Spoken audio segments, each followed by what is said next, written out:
In 2003, a young couple's daughter mysteriously disappeared under suspicious circumstances. On the evening of her disappearance, the family's neighbors reported hearing screams coming from the family's home, followed by the sound of a vehicle driving away.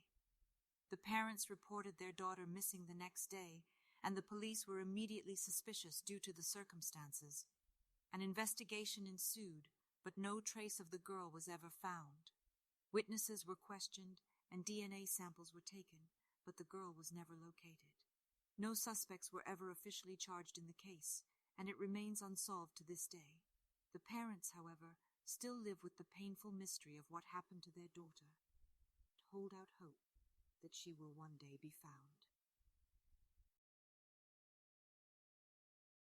John and Claire had been married going on 3 decades, and their mornings had fallen into a comfortable routine long ago.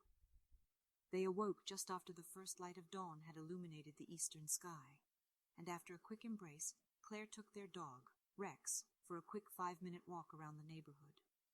John, anticipating Claire's return, was already in the kitchen preparing breakfast. He quickly warmed some bacon and scrambled avocado eggs and made a pot of fresh coffee. As he placed the food on the table, Claire returned with a weary but contented Rex. They sat down for breakfast, both of them pleased that the other was content, smiling and exchanging pleasant banter. They had just finished their meal when the phone suddenly startled them, shattering their peaceful morning. John sighed and reluctantly reached his arm over to answer it. They both knew it would probably be one of his patients. He takes a sip of his coffee. Yellow, this is John. Hello, John. My name is Clancy Wells. I'm a private investigator working out of Minneapolis. I do have reason to believe I've located your missing daughter. Our daughter? Yes, Mr. Myers. She has been searching for you for quite some time. John drops his coffee mug and stares daggers at his wife. Now, of course, we have some additional verification measures to go through, but I'm 99% sure you are who we're looking for. That's unbelievable. Do you have any questions regarding what we've discussed today? No, I suppose I don't. Excellent. So we'll be seeing you soon. Thanks for your time today. What the heck was that all about? That was a PI from Minneapolis. He says he's found Melissa and wants us to be reunited by this weekend. You're joking, right? I'm dead serious, Claire. But how is that possible? I don't know, Claire. I don't have the slightest... ARFF Rex breaks the tension right on cue. The next few days seemed to span an eternity, every minute overtook by thoughts of the conversation with the investigator and what to expect next. Confirmation of identity came up a lot. Some other legal ramblings were also taken note of. Get yourself a lawyer who knows how to navigate something like this. A lawyer? Oh, and be ready with a PR plan. We're already getting calls from the press asking if your identities have been released yet. The press? A PR plan? We know this sounds like a lot to undertake, and it is, but we're here to help. None of this is going to matter when we get to the DNA test. You know that, right, John? I don't know what to think right now, Claire. This whole thing has been so surreal. It's been such a long time. Do you think we can just deny the claims outright? The lawyer said not to go that route, especially since the press has already been notified of the claims. Mom, please let me do this. It won't be that big of a deal. No, absolutely not. You know the rules. But I'm 13 now. I should be allowed to make my own decisions. We both know that age doesn't always mean responsibility, Melissa. You need to stay focused on school and your extracurriculars. But I still need to have a social life, Mom. You can still have a social life, but within reason. You're still young, and your focus should be on more important things. A porcelain pony collides with the kitchen's tile floor. I hate you, Mom. You're always nagging me and trying to control what I do. I'm just trying to help you make the best decisions you can. No, you're trying to control me. Nobody else's parents are this strict.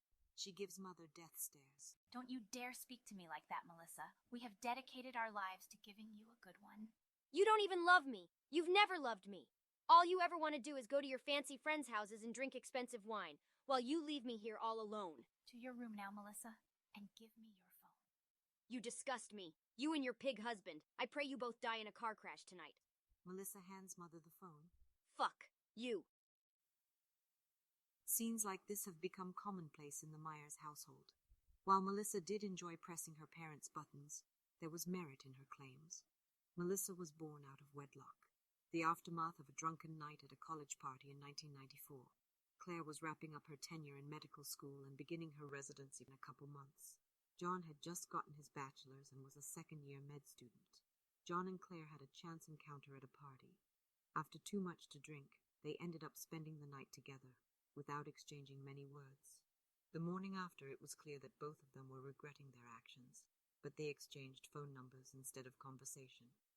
Weeks later, much to her surprise, Claire found out she was pregnant. She reached out to John, who was surprised but adamantly denied having sired the child. Having learned she was pregnant with Melissa and being abandoned by John, she fell into a deep depression.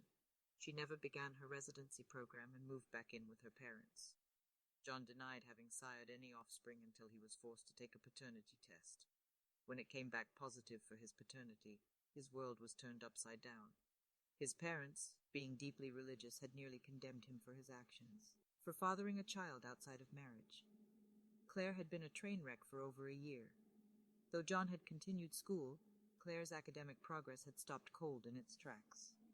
She would sneer at the sleeping child while resenting herself in front of the mirror. He's gonna pay for this. Claire pursued a relationship with John soon after Melissa was born, visiting him at school on the weekends when she could get her mom to watch the baby. Before long, John had fallen head over heels for Claire, just like she planned. DNA is a molecule present in living organisms that contains The couple genetic find instructions themselves in the used waiting room of a development and genetic functioning testing of lab. all known living organisms. Can't believe we have to do this. DNA is located inside the nucleus. Just shut it, of each of Claire. our It's going to be cells. over soon The enough. process of taking DNA Screw you, and John. comparing it to that of your daughters is called DNA testing.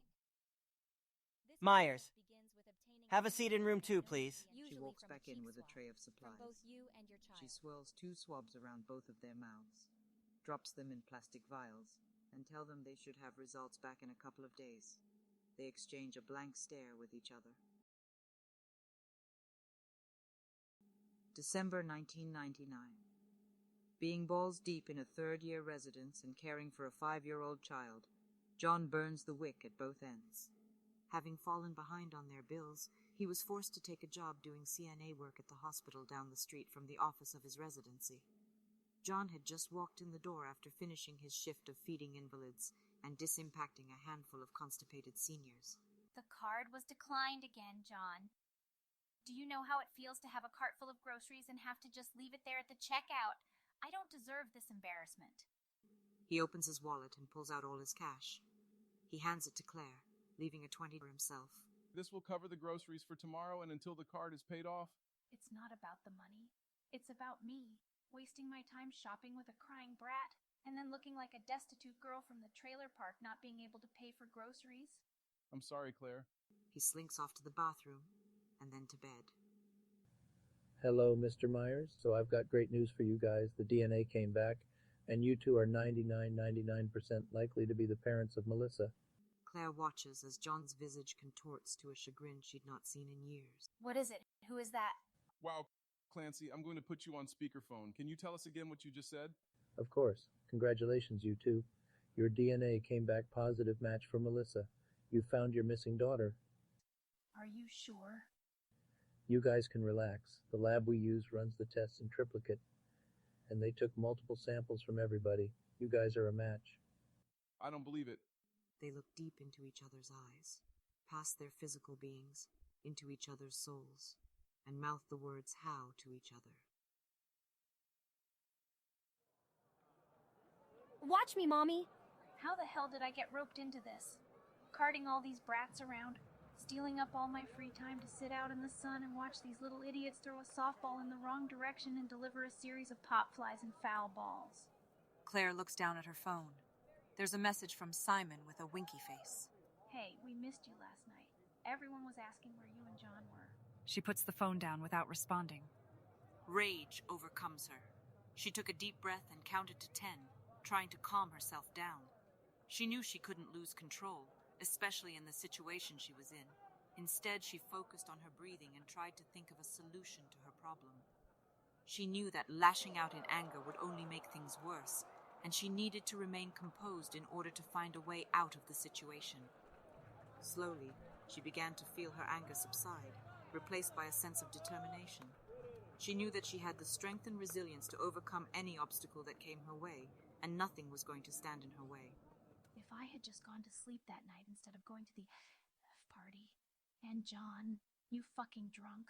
Call yourself a doctor and you don't even have enough sense to utilize in prophylactic when you fuck a random girl at a party. I have no life. There is no longer any joy. I can't accept that. It's my life, not hers, not his. It shouldn't be this way.